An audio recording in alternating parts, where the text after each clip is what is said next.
menginjak pada sesi kedua presentasi dari Dr. Fajar Perdana. Beliau adalah spesialis anestesi, konsultan anestesi kardiovaskuler, akan mepresentasikan kasus. Beliau adalah dokter spesialis anestesi di Departemen Anestesi FK UNER, bekerja di Rumah Sakit Universitas Airlangga dan Rumah Sakit Dr. Sutomo. Silakan Dr. Fajar. Assalamualaikum warahmatullahi wabarakatuh.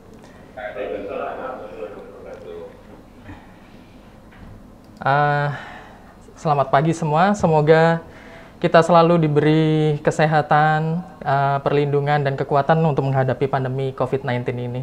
Amin. Pada pagi hari ini saya berkesempatan untuk berbagi pengalaman kasus tentang kasus gagal nafas COVID-19 di Rumah Sakit Dr. Sutomo utamanya. Baik, sementara saya sampaikan dulu update terakhir ini saya ambil kemarin. Di dunia, kasus coronavirus sudah mencapai 2.580 sekian kasus dengan kematian 179.000. Yang recover sembuh sekitar 705.608 kasus. Nah, ini ada active case, itu sekitar 1.696, dengan mild condition itu 97%, dengan critical condition itu 3%. Ya, yang close case sekitar 884.000 kasus. Nah, di Indonesia sendiri kasus coronavirus itu sekitar 7.418 dengan angka kematian 635 kasus, itu sekitar 8,56%, dengan angka sembuh 913. Untuk di Rumah Sakit Dr. Sutomo sendiri, ini update terakhir 21 April 2020 kemarin. Ini saya fokus pada kondisi di ICU. Jadi pasien-pasien yang dengan perawatan dengan ventilator saja. Di sini dari Maret sampai April kita menangani sekitar 19 kasus dengan ventilator. Kemudian angka kematiannya masih cukup tinggi, sekitar 13 kasus atau 52%. Dengan ICU length of stay-nya cukup lama, rata-rata min-nya 8 hari. Kasus sembuh 3 kasus, dalam perawatan saat ini masih ada 3 kasus. Ini kasus di dunia, saya fokus pada penggunaan ventilator. Itu ada sekitar di satu provinsi di China, itu ada 52 kasus yang masuk ke ICU, dengan 22 kasus perlu ventilator, dan 19 dari yang perlu ventilator itu meninggal. Jadi ada 86% mortalitas di ICU di sana. Kemudian di UK sendiri dari 165 kasus, 98 yang perlu ventilator, dan 79 pasien dari 98 tersebut meninggal. Jadi angka mortalitasnya sekitar 80,6%. Sedangkan di New York, itu pasien yang dengan ventilator itu angka mortalitasnya sekitar 80%. Jadi cukup tinggi. Kebetulan saya juga membantu di rumah sakit tropik infeksi di RSUA, itu juga angka mortalitasnya mencapai sekitar 80% untuk pasien-pasien yang menggunakan ventilator. Mohon izin pada moderator, Dr. Brahmana, saya ingin menyampaikan sedikit pemaparan terkait nanti dengan pemahaman kasus yang akan saya sampaikan. Jadi, manifestasi klinis gagal nafas pada COVID-19 ini unik ya, sesuatu yang unik. Dia ditandai suatu keadaan dengan hipoksemia yang berat, tapi spesifik, dia memiliki compliance paru, itu yang mendekati normal atau normal. Dan ini sudah diamati pada 50% kasus yang terjadi. Sehingga dia sedikit berbeda dengan ARDS pada umumnya. Nah, pada saat kita terima pasien COVID-19 dengan gagal nafas, itu ada suatu yang disebut non-uniformity, artinya keberagaman. Nah, keberagaman ini apa saja? Di antara lainnya adalah tanda klinis.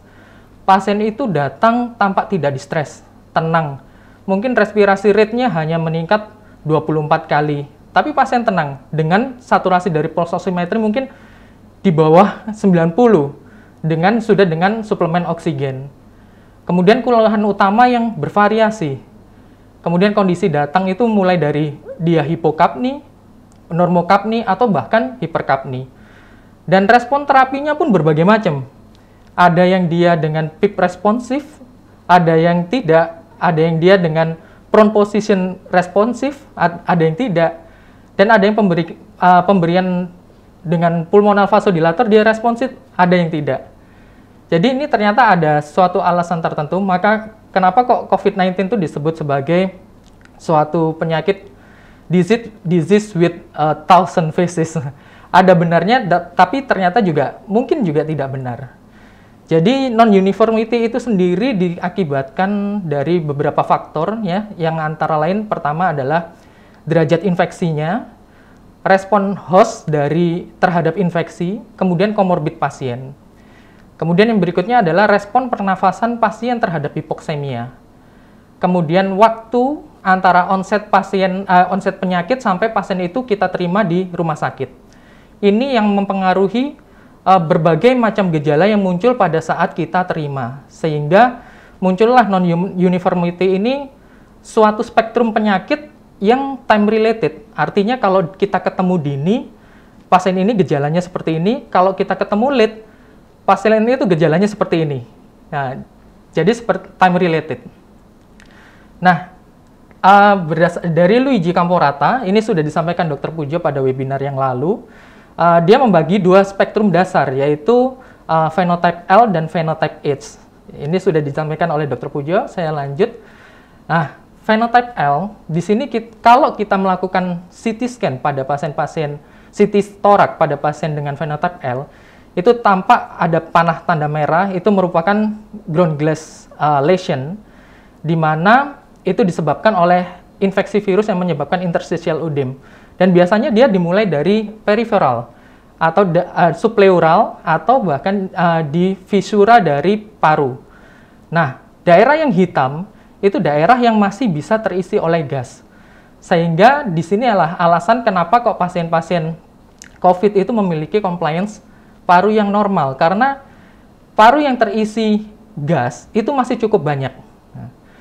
Namun, kenapa kok pasien ini mengalami desaturasi dengan fungsi hipoksemia, sehingga dia karena compliance-nya normal, jumlah gas di paru normal, mungkin alasannya adalah regulasi dari perfusi pulmonal.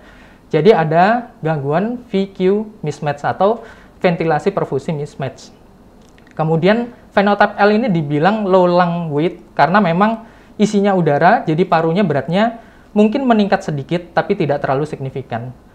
Kemudian low lung recruitability, artinya kalau dia sudah terisi udara banyak, maka tekanan positif atau PIP yang kita gunakan juga tidak terlalu bermanfaat. Mungkin saya jelaskan sedikit kenapa kok pasien dengan compliance yang normal dia mengalami saturasi yang rendah atau hipoksemia.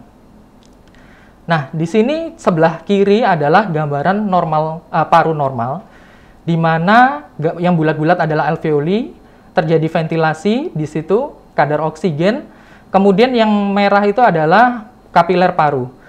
Nah, pada keadaan normal dia akan terjadi perpindahan oksigen berdifusi masuk ke kapiler dan CO2 dibuang ke alveoli. Gas exchange terjadi di sini. Nah, pada keadaan hipoksia pada umumnya seperti pneumonia, edem paru, ARDS, maka ada suatu mekanisme tubuh di mana pada alveoli yang cedera, yang ini saya beri warna hijau dengan kadar oksigen yang rendah, maka kapiler paru yang melewatinya itu mendapat sinyal dari endotel dari pembuluh darah untuk melakukan vasokonstriksi.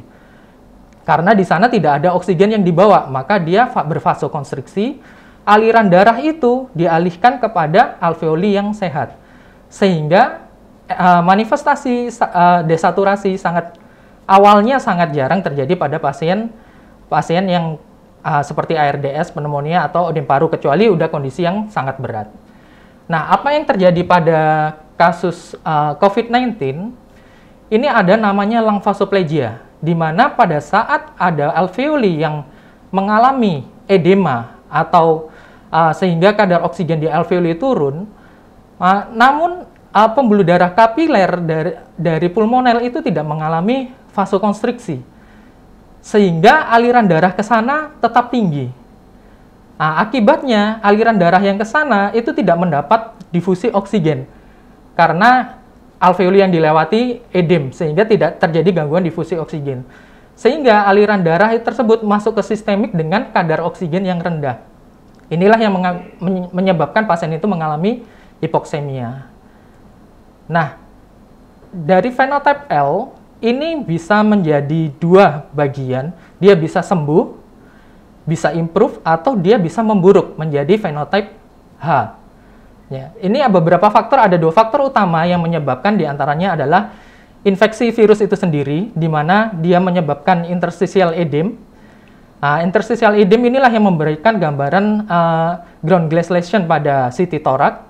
Akibat adanya ground glass lesion ini, maka akan terjadi perubahan elastisitas paru. Nah, kemudian disinilah titik rawan sangat terjadi strain and stress, sehingga mudah menyebabkan suatu edema. Begitu juga vasoplegia, lung vasoplegia, di mana terjadi hipoksemia, tapi compliance parunya masih baik. Nah, refleks seseorang normalnya, kalau dia mengalami hipoksemia, itu bukan frekuensi nafas yang dinaikkan, tapi tidal volume. Nah, pada pasien yang compliance normal, maka dia akan menaikkan tidal volume. Selama tidal volume yang dibutuhkan cukup, karena compliance-nya normal, maka dia tidak akan merasa sesak. Inilah yang menggambarkan pasien-pasien dengan saturasi 88, 90, datang tapi masih memiliki compliance normal, dia tidak mengeluhkan sesak atau mungkin sedikit sesak. Nah, yang perlu diperhatikan juga akibat peningkatan dari tidal volume dan minute volume, maka ada terjadi peningkatan tekanan negatif dari intratorasik itu sendiri. Nah, tekanan negatif dari intratorasik itu meningkatkan venous return ke dalam jantung. Nah, venous return yang terlalu tinggi akibat tekanan negatif yang terlalu tinggi itu juga akan menyebabkan edema. Nah, dari dua faktor ini, edema tersebut akan meningkatkan berat paru akibat terisi cairan sehingga aerated lung atau paru yang terisi oksigen atau udara menurun. Juga muncul dependent atelektasis pada daerah bawah biasanya, sehingga volume gas turun. Akhirnya pasien itu dengan inspiratory pressure yang biasa, dia tidak bisa mengenerate atau menciptakan tidal volume yang normal yang dia butuhkan. Nah, pada titik di mana dia bernafas dengan inspiratory pressure yang biasa, dia tidak bisa mencapai tidal volume karena compliance-nya yang turun, maka dia mulai mengeluhkan sesak. Nah, inilah dia kemudian beralih ke fenotype H, di mana kalau kita lakukan CT scan, mungkin gambarannya seperti sebelah ini, di mana di bawah itu terdapat dependent atelektasis, kemudian ekstensif dari gambaran ground glass appearance, bahkan sampai konsolidasi. Di sini ditandai dengan adanya compliance paru yang menurun, kemudian perfusi ke paru yang tidak ada gasnya juga meningkat, sehingga saturasi atau hipoksemia semakin berat. Paru-paru terisi cairan sehingga berat parunya semakin besar.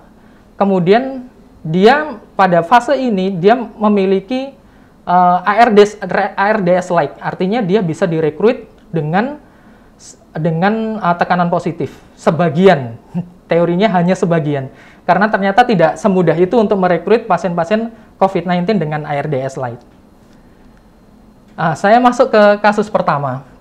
Ini wanita usia 56 tahun. Di sini yang diperhatikan adalah keluhan utama dia 4 hari sebelum masuk rumah sakit. Kemudian baru 2 hari sebelum masuk rumah sakit, dia mengalami sesak.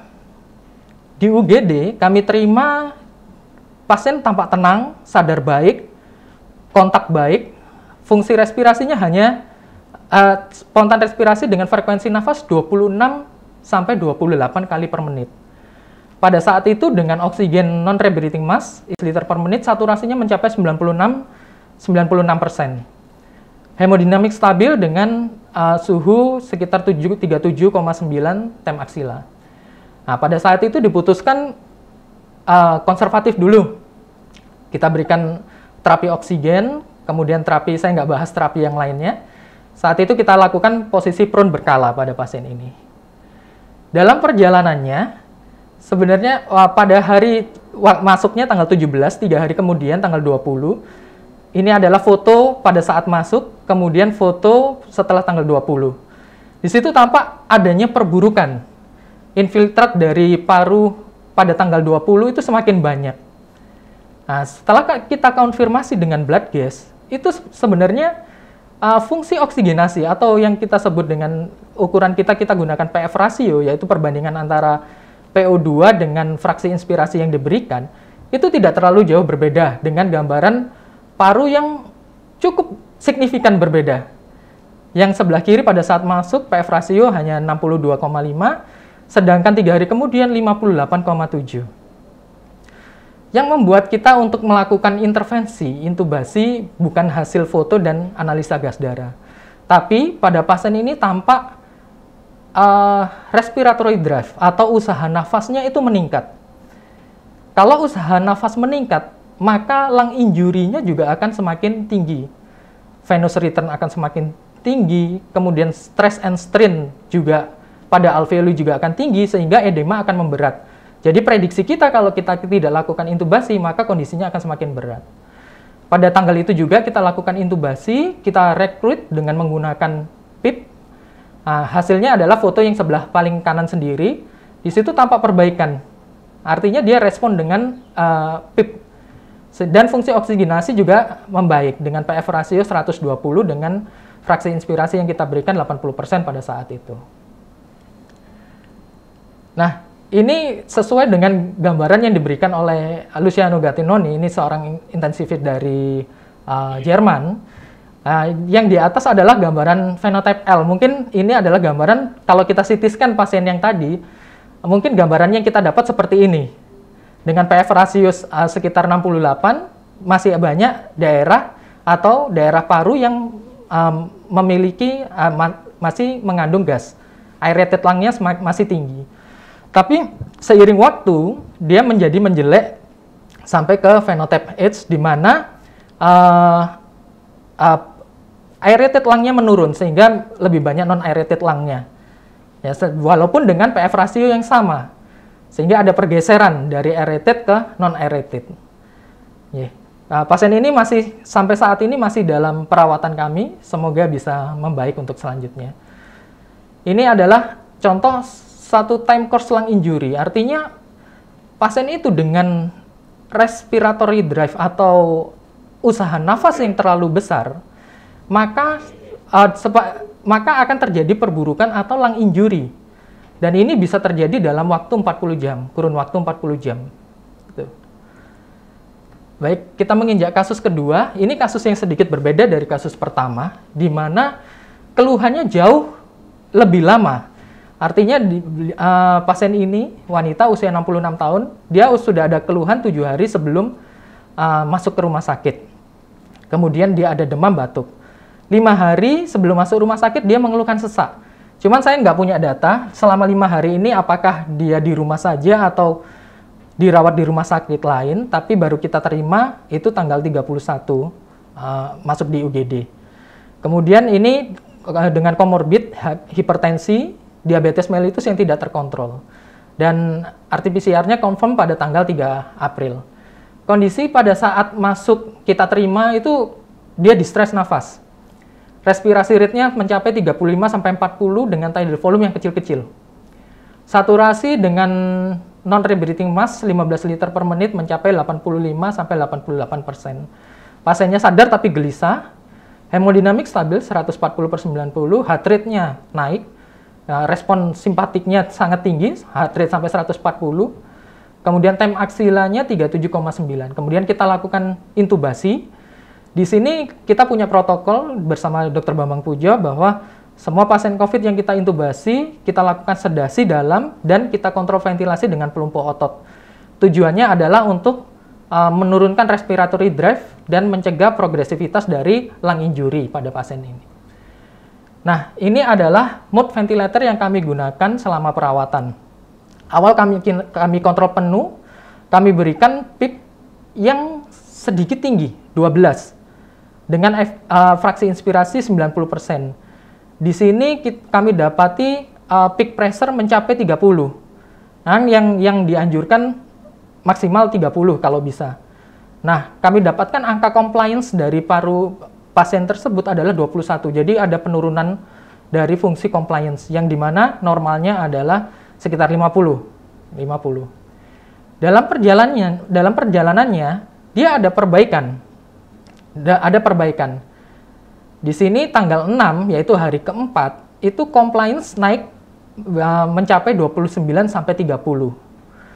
Dan di sini juga fungsi oksigenasi tanggal 6 itu PF rasio mencapai 259.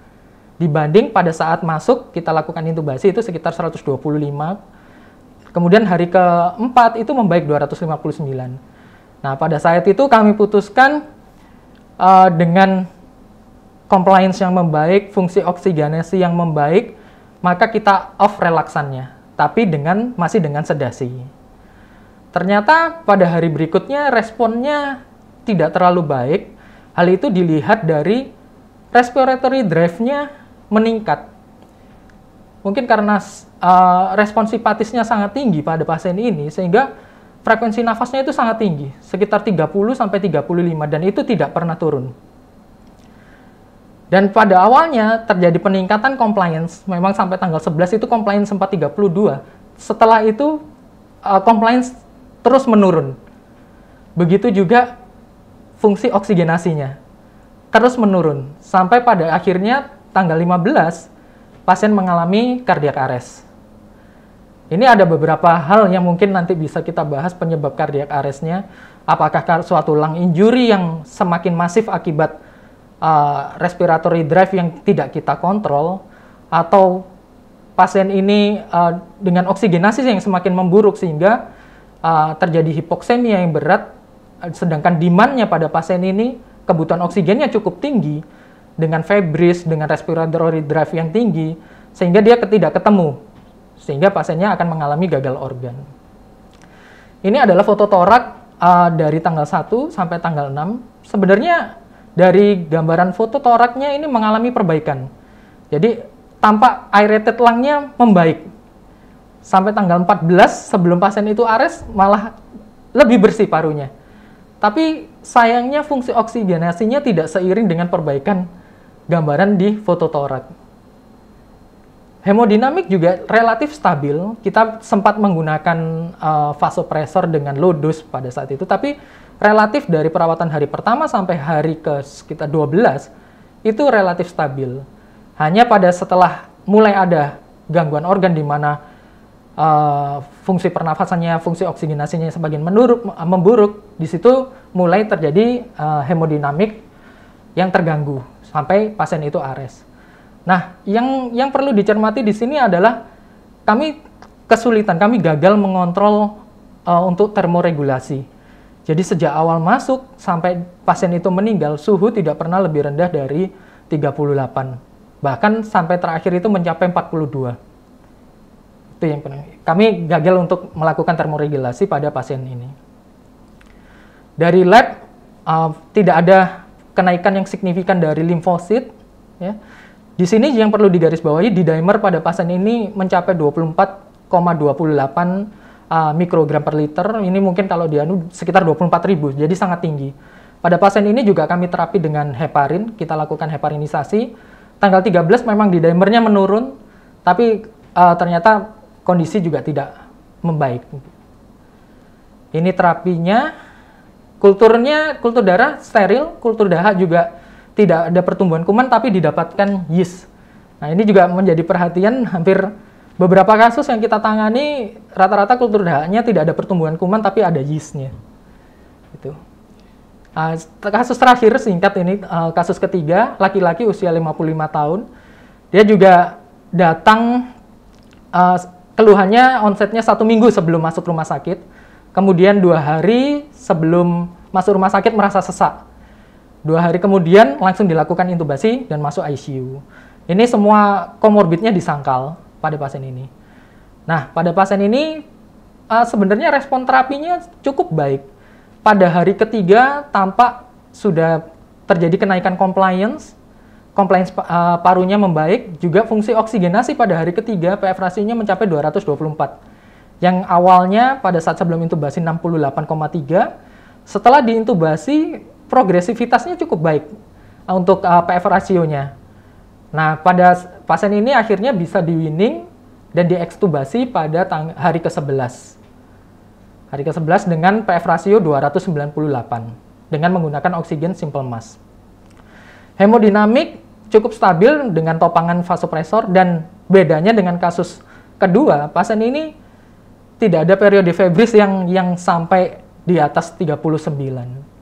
Dari swab PCR-nya itu tanggal 15 dia confirm positif, tanggal 17 sudah negatif, tanggal 23 kita cek juga negatif. Dari kultur darah tidak ada pertumbuhan kuman. Nah, ini gambaran foto torak pasien mulai datang tanggal 15 ini pada saat belum diintubasi. Course-nya kesannya membaik sampai tanggal 25 ini pasien dilakukan ekstubasi, dan tanggal 30 pasien sudah di ruangan. Ini tanggal 30 gambaran parunya memang terlihat masih tanpa ada infiltrat, tapi dari klinis pasien tidak menunjukkan adanya tanda distres nafas. Akhirnya setelah seminggu perawatan di ruangan, pasien ini dipulangkan. Ini adalah gambaran CT scan pada saat pasien ini mau masuk ke rumah sakit. Jadi di sini tampak adanya gambaran extensive ground glass appearance opacity, ya, dan adanya konsolidasi gitu. Nah, setelah pulang, 1 minggu setelah dia di rumah, itu kami lakukan CT scan kontrol pada pasien ini pada saat kontrol. Ternyata dari gambaran tersebut masih terdapat gambaran infiltrat dari parunya. Entah ini saya masih belum tahu apakah ini suatu fibrosis paru atau gambaran ground glass opacity yang mulai terabsorpsi. Mungkin saya usul sama Dr. Bambang Pujo, kalau 1 minggu lagi kita CT scan ulang, apakah parunya bisa resolve sempurna atau memang akhirnya harus terjadi fibrosis pada pasien ini. Nah, kesimpulannya, pasien-pasien COVID yang gagal nafas dan memerlukan ventilator masih memiliki mortalitas tinggi sampai saat ini. Kemudian pengenalan gagal nafas secara dini itu sangat menentukan prognosis penderita COVID-19. Manifestasi klinis merupakan modalitas utama kita untuk melakukan diagnosis dan intervensi dini. Kemudian yang perlu disadari pula adalah COVID-19 merupakan long course disease. Artinya kalau kita dulu diajari pada saat ICU, begitu kita intubasi, maka yang harus kita pikirkan adalah kapan kita bisa weaning pasien ini dan ekstubasi. Tapi ternyata pada pasien COVID-19 ini sedikit berbeda. Kita harus bersabar menunggu sampai benar-benar perbaikan. Sehingga makanya kita sebut long course disease. Bahkan ada yang perawatan dengan ventilator sampai 21 sampai 30 hari dengan ventilator, baru bisa dilakukan ekstubasi. Nah, pemahaman patofisiologi juga sangat penting untuk menentukan terapi yang tepat. Demikian, terima kasih atas waktunya. Wassalamualaikum warahmatullahi wabarakatuh. Terima kasih banyak Dr. Fajar, presentasinya sangat luar biasa. Berikutnya adalah kita melihat komen dari para panelis dan mungkin memberikan tambahan ilmu dari para panelis. Yang pertama mungkin Dr. Sudarsono. Dr. Sudarsono, kita lihat tadi gambaran parunya beberapa demikian. Mungkin ada pendapat dari Sudarsono. Ya, menarik ya ulasannya itu. Jadi saya juga banyak belajar dari. Kita perlu banyak data kasus yang kemudian dilengkapi dengan segala macam data tool-toolnya, ya, mulai pemeriksaan bukan sekedar chest X-ray saja, tapi juga CT scan dan lain-lainnya. Nah, kebetulan nanti kalau kita lihat itu yang terakhir itu memang masih dalam pantauan saya, itu pasien Pak P itu kan memang dalam hari ke depan itu akan saya lakukan CT scan ulang. Kalau yang itu sebenarnya yang terakhir itu memang fibrosis sebenarnya. Cuma saya juga tidak yakin. Mungkin minggu depan atau mau saya lakukan CT scan ulang. Ya. Dan ini menarik ya bahwa memang kalau viral infection di paru itu biasanya interstisial. Makanya gambarnya lebih barat ground glass appearance. Ground glass appearance itu bisa tidak hanya pada COVID-19, tapi juga sangat umum pada kasus-kasus dengan Primipes carinii yang merupakan infeksi dari jamur Primipes carinii. Nah, tapi kalau kita lihat ya kalau saya baca dari publikasi-publikasi itu ternyata memang banyak kasus-kasus itu yang nantinya bukan hanya interstisial udem. Kalau tadi kan yang satu kan interstisial udem ya. Ciri khas dari interstisial udem itu kalau didengarkan di stetoskop tidak terdengar roti, itu satu khas. Kalau sudah akhirnya menjadi masuk ke dalam terjadi artinya eksudasinya masuk ke dalam alveoli yang kemudian kita sebut sebagai alveolar udem, nah itu baru kedengaran roti. Nah, pada umumnya kalau kita melihat kasus-kasus itu dengan begitu ramenya ya fotonya, opasitasnya, tapi kalau didengar silent, nggak dengar apa-apa, itu artinya memang prosesnya itu ada di interstisi. Nah, kalau kasus yang tadi itu, nah yang kasus ketiga itu sepertinya sudah mengarah ke suatu alveolar udem. Jadi yang terakhir itu kelihatan tadi fotonya.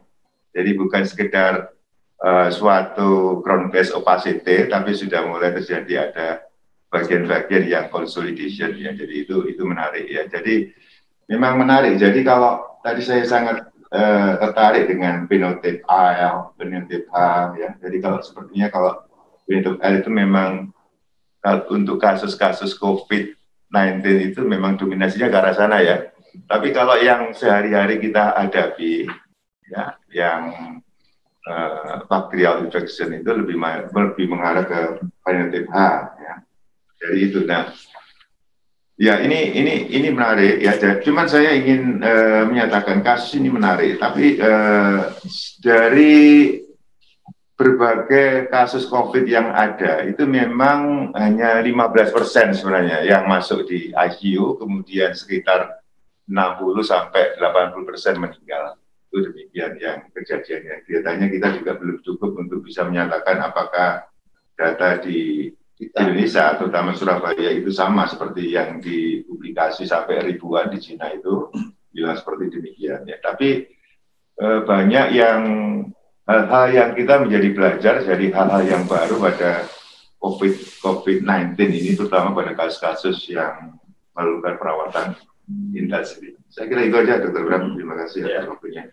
Ya, terima kasih, Dr. Sudarsono. Kalau boleh menanyakan mungkin mewakili teman-teman di lapangan, pada pasien-pasien pneumonia karena COVID, kemudian tidak sampai RDS, kemudian pasien pulang, kira-kira kapan itu harus foto torak lagi, Dr. Sudarsono? Yeah. Dan pemantauannya bagaimana? Mungkin untuk teman-teman di lapangan.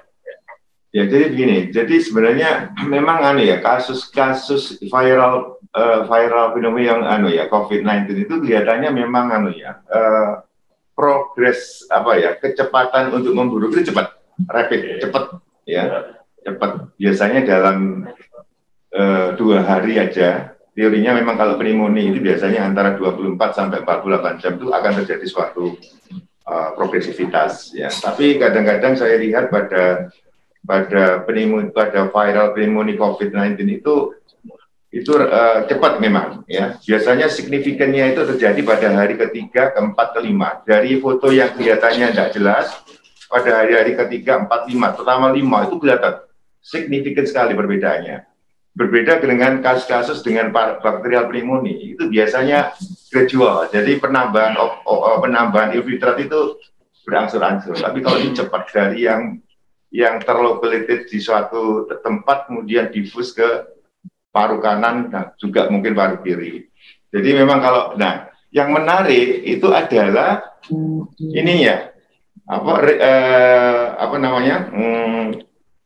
resolusinya ya. Resolusinya itu kebanyakan lambat memang. Makanya kita ini termasuk, jadi pada COVID-19 itu memang termasuk salah satu kasus. Jadi di pneumonia ada yang namanya slowly resolving pneumonia ya. Itu kelihatannya COVID-19 itu termasuk dari apa yang disebut slowly resolving pneumonia. Jadi memang lambat. Jadi beberapa kasus yang kemudian kasus yang kontrol ke saya itu memang sampai 1-2 minggu itu masih belum 100% kembali untuk kasus-kasus yang moderat ya. Kecuali yang Pak P itu, yang kasus 3 itu memang sampai hari keberapa itu ya hampir 1 bulan itu gambaran fotonya ya ramai seperti itu kanan kiri ya. Saya juga yang bersangkutan juga bertanya pada ke saya, terus ini gimana nasib saya itu kalau fotonya nggak bisa bersih-bersih seperti ini, menjadi tantangan untuk kita semua ya, ke depannya itu seperti apa. Jadi itu tapi kalau sifat, jadi intinya itu adalah cepat berkembang, tapi lambat dalam resolusinya. Itu yang bisa saya simpulkan dari beberapa kasus yang pernah saya hadapi, Dr. Bram. Terima kasih. Oke, terima kasih banyak, Dr. Sudarsono. Berikutnya, Prof. Dr. Usman Hadi. Ada tambahan, Prof. Dr. Baik, terima kasih, Dr. Brahmana. Saya mungkin ada sedikit komentar atau pertanyaan ya. Jadi kalau kita lihat mortalitas pasien COVID yang mendapat respirator itu cukup tinggi, 80% ya, 80%. Sedangkan untuk itu maka apakah ada suatu intervensi khusus pasien kalau yang sudah kita duga sebagai COVID agar bisa menurunkan mortalitas, oleh karena mungkin patofisiologinya yang berbeda antara yang COVID dan non-COVID yang memerlukan respirator ya. Seperti yang tadi diterangkan bahwa pada menderita dengan COVID itu compliance normal tetapi saturasinya jelek ya. Sehingga apakah kondisi tersebut bisa dipakai sebagai suatu diagnosis penunjang bahwa kalau ada kondisi seperti itu maka ini adalah suatu COVID, maka perlu suatu tindakan yang lebih agresif atau tambahan-tambahan modalitas lain untuk terapi respiratornya. Jadi itu kemudian yang kedua, kalau kita lihat tadi disampaikan bahwa kebanyakan penderita COVID ini mengalami infeksi yeast tadi dari kulturnya, hasil kulturnya.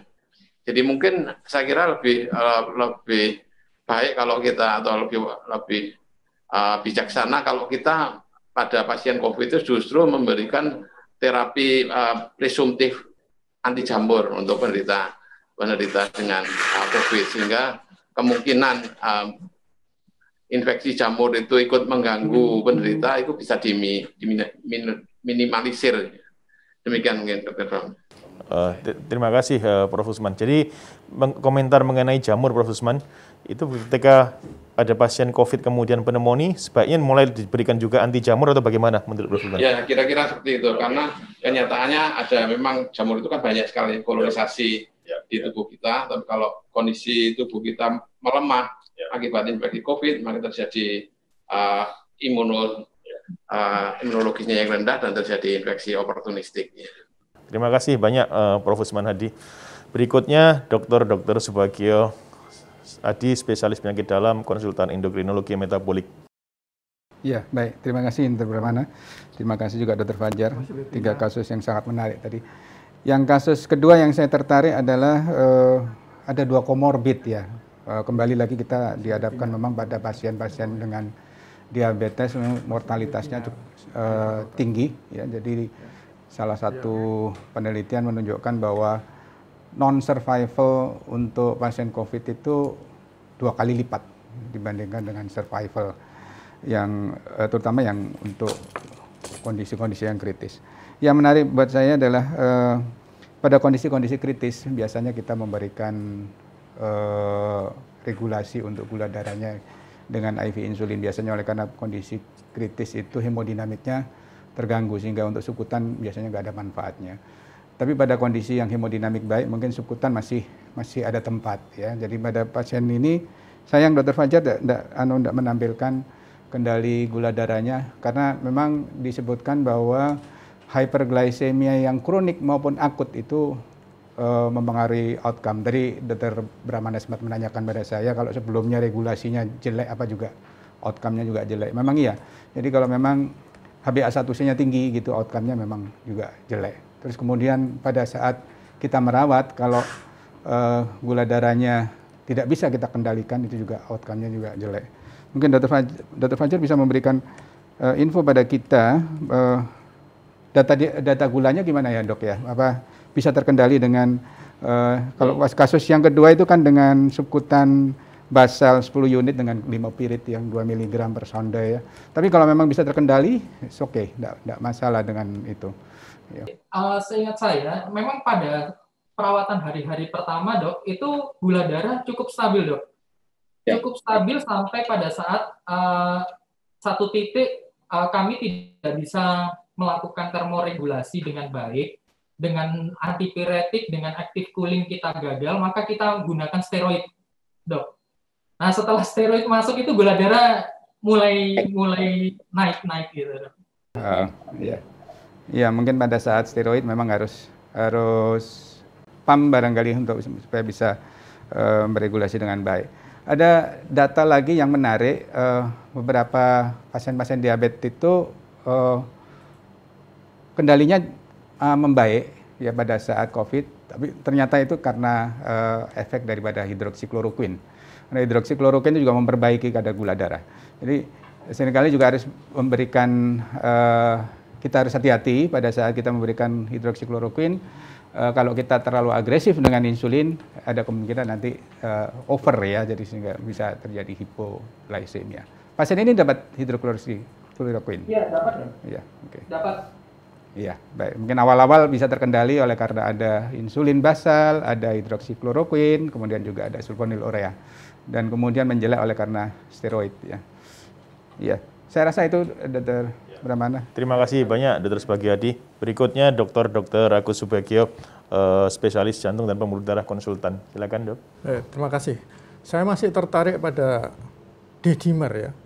Ini lebih heboh lagi. Tadi hanya 9.000, ini 20.000 lebih. Jadi ini barangkali perlu dipikirkan apakah pemberian antikoagulan itu bisa dijadikan rutin kalau kita tahu basicnya adalah inflamasi sistemik termasuk di pembuluh darah, apalagi di endotel itu sangat mungkin terjadi gangguan trombosis atau reologinya, sehingga yang kita dapatkan D-dimernya yang kali ini sangat tinggi. Barangkali Dr. Pujo nanti bisa memberi komentar, silakan. Terima kasih. Terima kasih Dr. Subagio. Berikutnya Dr. Bambang Pujo, silakan ada komentar Dr. Bambang Pujo kasus ini. Baik, jadi ini tadi yang menjelaskan Dr. Fajar ya, kapan pasien itu menjadi dyspnea gitu ya.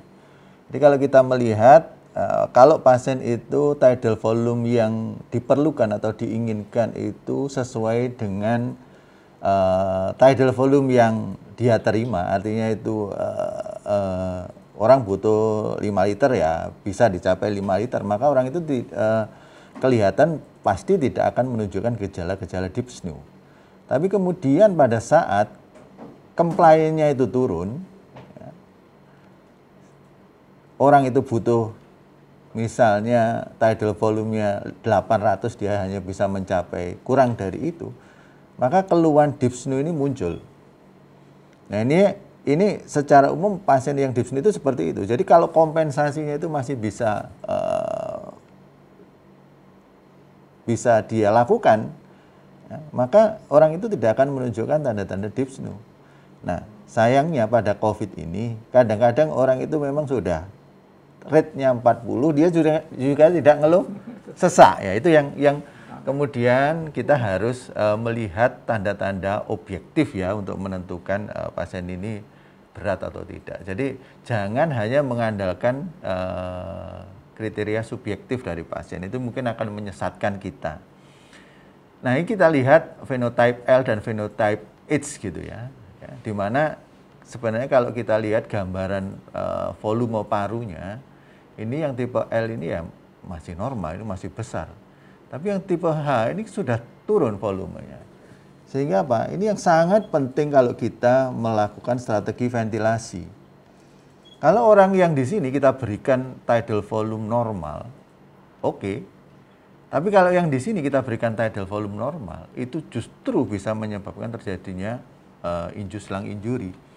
Ya. Itu mungkin yang perlu kita pikirkan bersama ya. Mungkin tadi yang kasusnya Dr. Fajar yang kedua ini mungkin ya kita menganalisis perjalanan penyakit kenapa dia gagal gitu ya. Awal sempat membaik, kemudian dilepas ventilasinya supportnya ya, karena kita kadang-kadang seneng gitu. Kasus-kasus biasa begitu kita lepas saja sudah kontrolnya, suruh dia nafas sendiri 2 hari ekstubasi. Ya memang ini long course disease itu. Ini kita ada lagi gitu ya. Kurang sabar gitu ya, akhirnya jatuh ke kondisi yang lebih jelek. Jadi kalau dia sudah tipe H itu sebenarnya kompleksitas penyakitnya itu menjadi lebih berat sehingga menjadi lebih sulit. Nah, ini gambaran ya, misalnya Kalau orang itu komplainnya masih baik seperti gambar yang di atas itu, ya, maka orang itu nggak kelihatan sesak. Tapi kalau sudah pada situasi yang nomor 3 di mana komplainnya sudah seperti ini, maka dia akan menjadi lebih jelek. Nah ini yang penting ya kita sadari bahwa orang yang nafas tidal volume-nya besar-besar, ya, itu kita lihat delta V-nya ini, orang itu komplainnya masih baik, dia dengan perubahan tekanan sedikit saja dia sudah bisa memberikan tidal volume yang cukup. Tapi kalau dia sudah perburukan, dia butuh pressure yang tinggi. Nah, pada orang yang bernafas normal, untuk memberikan pressure yang lebih tinggi, dia harus membuat negatif pressure di intratoraks yang lebih besar. Dan itu yang menyebabkan terjadinya peningkatan transpulmonary pressure yang itu bisa merusak paru. Dan itu yang harus kita perhatikan betul. Kapan kita harus masuk intubasi itu menjadi satu challenge bagi sistem kita. Kenapa? Saya bilang challenge. Oke, kita mungkin bisa buat kriteria, tapi kita bisa terkendala dalam masalah penyediaan tempat. Ini yang mungkin perlu kita pikirkan. Dan itu terjadi pada di mana-mana, ya, tidak hanya di Indonesia, di dunia pun itu terjadi. Orang bikin bagus begitu EWS, tapi kenyataannya apa? Tetap mortalitinya tinggi. Kenapa? Karena tidak cukup fasilitas kesehatannya untuk menampung itu. Ini yang tadi dikatakan shear and stress. Kenapa dia di area-area pleura dulu atau visura? Karena di sini adalah stres yang tertinggi, yang mendapat stres yang tertinggi. Strain and stressnya itu paling tinggi. Ini tadi vasoplegia yang dikatakan Dr. Fajar. Ya. Orang itu karena ada masalah di sini, ya, maka kemudian produksi angiotensin 2-nya bisa turun, sehingga dia kompensasinya nggak ada. Kemudian dia menyebabkan vasodilatasi. Dan ini tadi vacuum mismatch itu sangat dipengaruhi oleh posisi. Ya, kalau dia banyak di atas, mungkin posisi telentang mungkin bagus gitu ya. Tapi kalau banyak di bawah, posisi perut mungkin akan lebih bagus. Karena itu tadi dikatakan ada yang respon, ada yang tidak. Itu sangat tergantung dari posisi. Ini respiratory drive. Respiratory drive ini yang penting. Ya. Karena apa? Pada saat respiratory drive itu tinggi, transpulmonary pressure-nya itu tinggi, dan itu bisa menyebabkan yang disebut sebagai patient self-inflicted lung injury atau di PCLI, itu yang sebenarnya sering dikatakan. Yang kita lihat tadi yang dikatakan Dr. Agus, ya, ini mikrotrombi pada paru itu bisa menyebabkan terjadinya dead space. Dead space itu bisa menyebabkan terjadinya intractable hiperkarbia, ini yang sering kita hadapi. Ya, jadi ventilator saja pada kasus-kasus yang berat itu menjadi sulit, tidak cukup. Kita mungkin butuh ECMO, ya, extracorporeal cardiac carbon dioxide removal. Itu yang ya mungkin suatu saat kita mungkin akan punya gitu ya. Moga-moga kita akan punya. Mungkin itu Dr. Bram. Ya, terima kasih Dr. Bambang Pujo.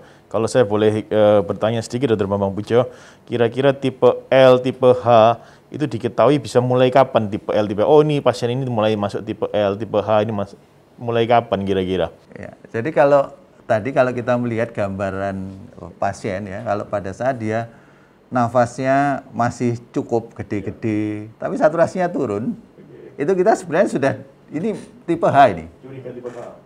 Tipe H ini. Ya. Tapi begitu, tipe L, sorry, itu tipe L. Tipe L. Awal-awal, komplainnya masih bagus. Tapi kemudian kalau dia sudah mulai rit nafasnya cepat, keluhan sesaknya mungkin bertambah, nadinya makin cepat, kesadarannya mulai berubah, itu kita sudah harus curiga, dia sudah masuk peralihan ini. Nah di situ pentingnya kemudian orang membuat kriteria, kapan sih kita intubasi. Kadang-kadang kita tidak bisa menggunakan, kalau pada kasus-kasus biasa didelok CI, dilihat dulu gitu. Nanti kalau baik, kalau di sini kita kejar-kejaran waktu, karena tadi yang dikatakan Dr. Sudarsono, kadang-kadang gejalanya itu perubahannya itu begitu cepatnya. Dan pada saat seperti itu, kita harus bayangkan ya, kalau kita mau intubasi pada pasien begini, itu persiapannya bisa lebih setengah jam, Dok. Jadi itu yang kadang-kadang menjadi kendala. Kenapa kita harus lebih early untuk memutuskan kapan ini pasien kita intervensi dengan cara invasif, kapan kita mungkin masih dengan cara yang yang konservatif. Mungkin itu, Dokter. Ya, terima kasih banyak Dr. Bambang Pujo.